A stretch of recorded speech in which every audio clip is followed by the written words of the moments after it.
Candidate number 9 for the post. Please step forward and then choose a name of the judge.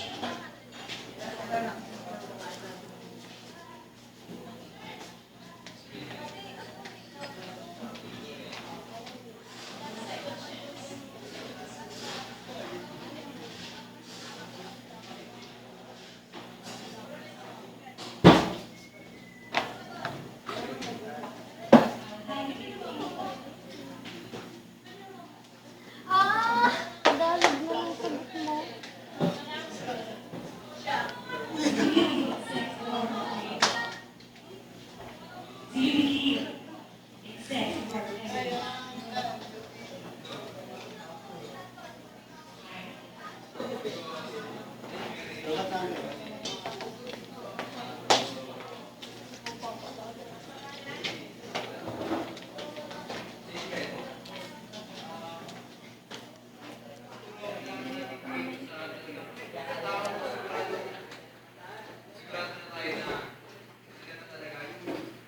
Bibigyan nila ng importansya yung binigay natin sa sakripisyo sa kanila. Kasi once na binigay natin yung sarili natin sa isang tao, tapos ilocate tayo, para nonsense, kaya kailangan magpakasal tayo sa taong talagang nararapat, God-serving. Thank you. Alright, thank you, candidate number 9. Now, candidate number 2. Please step forward. And choose a name of the judge.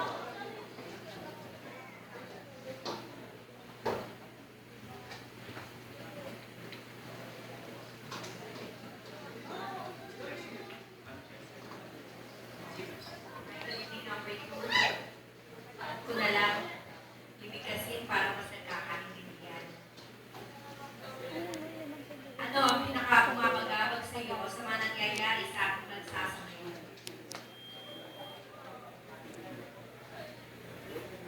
Ano ang pinaka-bumabagabag sa iyo sa mga nangyayari sa ating bansa sa ngayon? Pork barrel. Problema. Problema, diba? Pork barrel.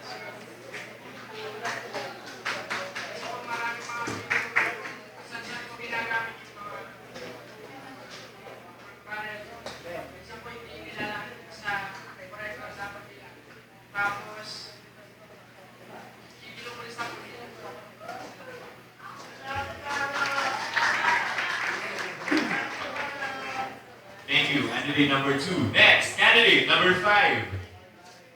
Please speak up a name of a judge.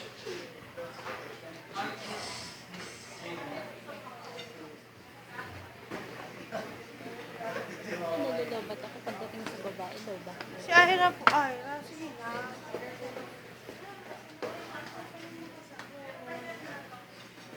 Here's your question.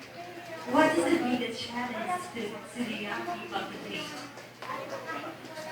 Maraming salamat po sa akin. Ayun, pero Para sa akin, ang pinakamabigat na problema na nakabalaan ay edukasyon.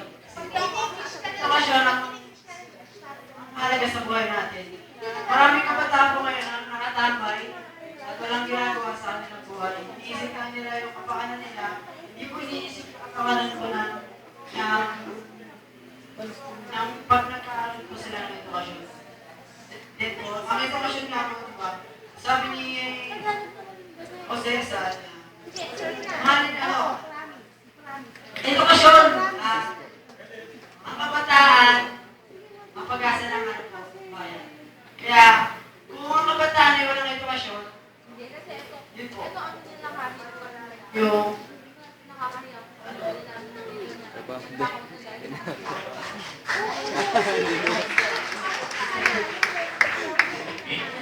Ano ba ang hinaharap na problema ng mga kabataan ngayon? tatlo pa lang, oh. Pag-ilan na ba yun? Patatlo pa lang. Now, candidate number 8. Mapupuno na ako. Malulubat na ako, hindi ba? Akong bahala, okay? Ang bahala. Saan ko tumawag? Logarithm candidate number 8. Yung question mo, sasabihin ko na lang in Filipino. So, kung bibigyan ka ng pagkakataon na tuparin ng Diyos ang iyong isang kahilingan, ano ito at bakit?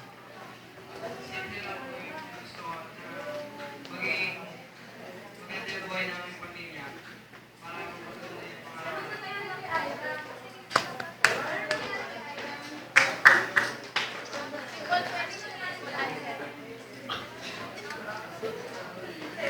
Alright, so now we're down to the B's, ACLC. Sorry. Candidate number 3. Nakalimutan.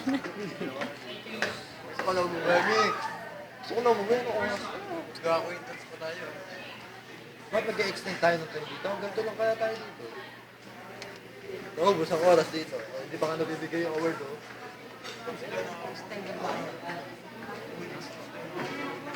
Ha? Excuse me. Sino ang nagbibigay sa iyo ng inspiration? For me, the first, my first inspiration is my family.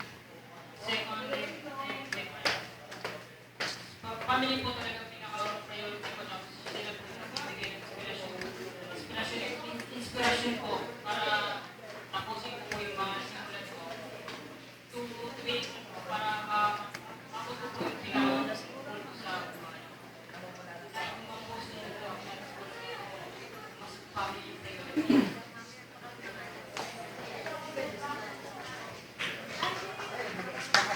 Thank you. Now let's move to the finalists of BCACLC 2013. Candidate number 3.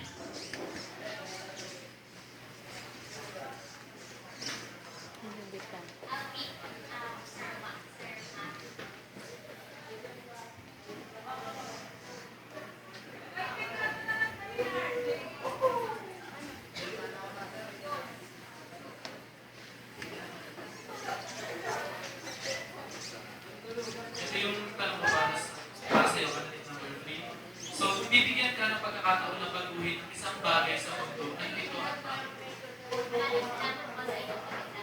Yan. Para po sa akin, kung meron po akong babaguhin po sa mundo po, syempre po yung siguro po sa kabataan. Kasi po, kahit kung pagkanak po kasi sa kabataan ngayon, maaga pong naiilaw. So, hindi po nila nalalaman kung ano po yung tamang meaning ng love. So, nagkakaroon po tayo ng primary. So, nasisira po yung kinabukasan po natin dahil po sa love. So, gusto ko po sana ma-realize po ng lahat na lahat po ng bagay may tamang pong panahon. Nasa huli po palagi ang pagsisisi. Thank you po.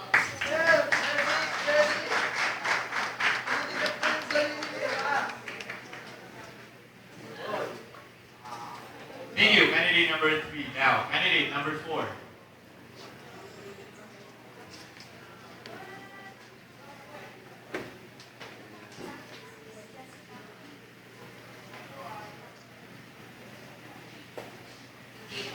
Sa Tagalog ulit, ha?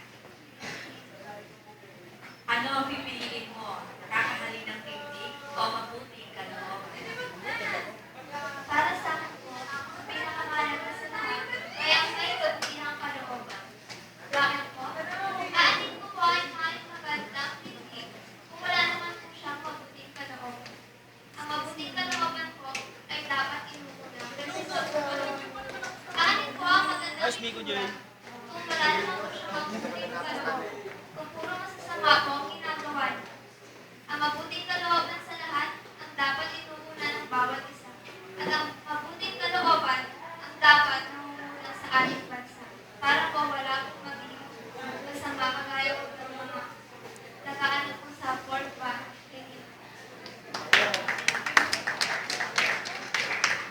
Thank you. Candidate number 4. Now, candidate number 12.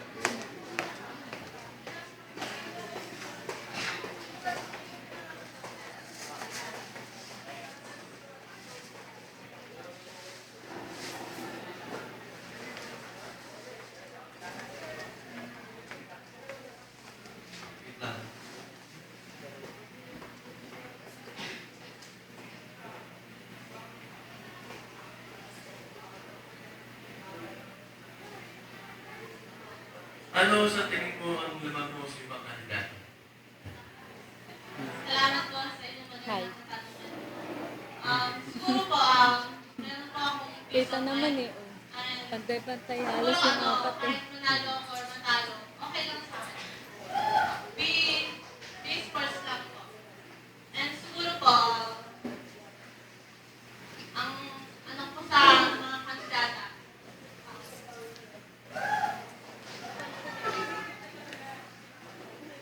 siguro po nilalakas na lang po yung loob ko para po sa mga magulang ko, para makatapos po ako. Yun lang. Thank you. Candidate number 12. Next, candidate number 1.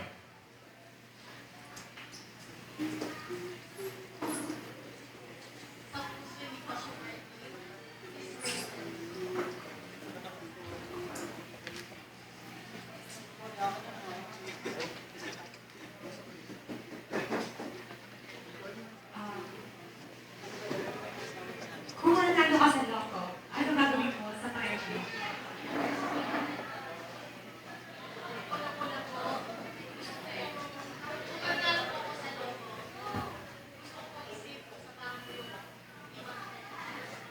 Pangalawa, sa mga magulang at sa pagkawasan sa kinabukasan at sa kinabukasan. At ang pangatlo naman po ay ibigay ko sa mga taong nangangailangan, mas nangangailangan po kasi yung mga gusto kong tulungan yung mga nasa akin. Kung mag-donate sa orphanage. Yun lang po. Thank you, candidate number 1. And then last, we have candidate number 2.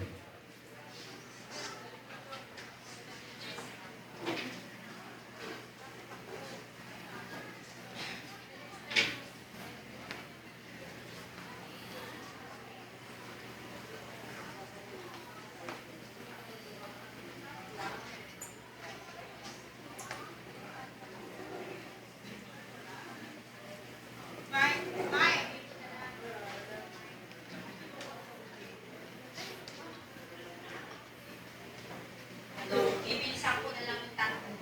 Kung pipili ka ng artist na makakasama mo sa hapunan, sino siya ang makakasama? Galingan mo ah. Si ano po, si King Hurtado. Kasi po ano po siya, parang siya po, mabait, gentleman.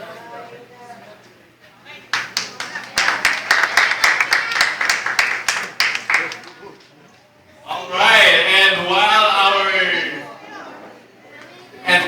scores are being tabulated, I believe Mr. Matt will serenade our lovely candidates. So give it up for Mr. Matthew. Alright.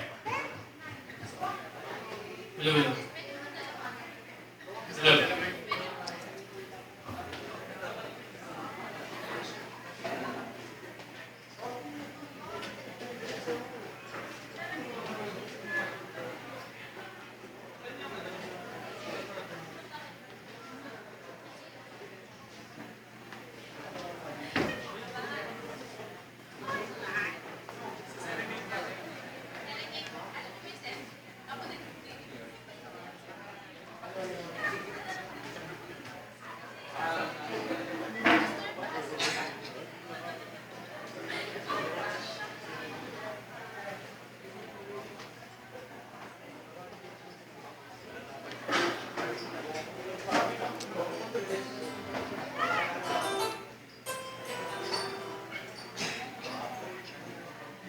Assist.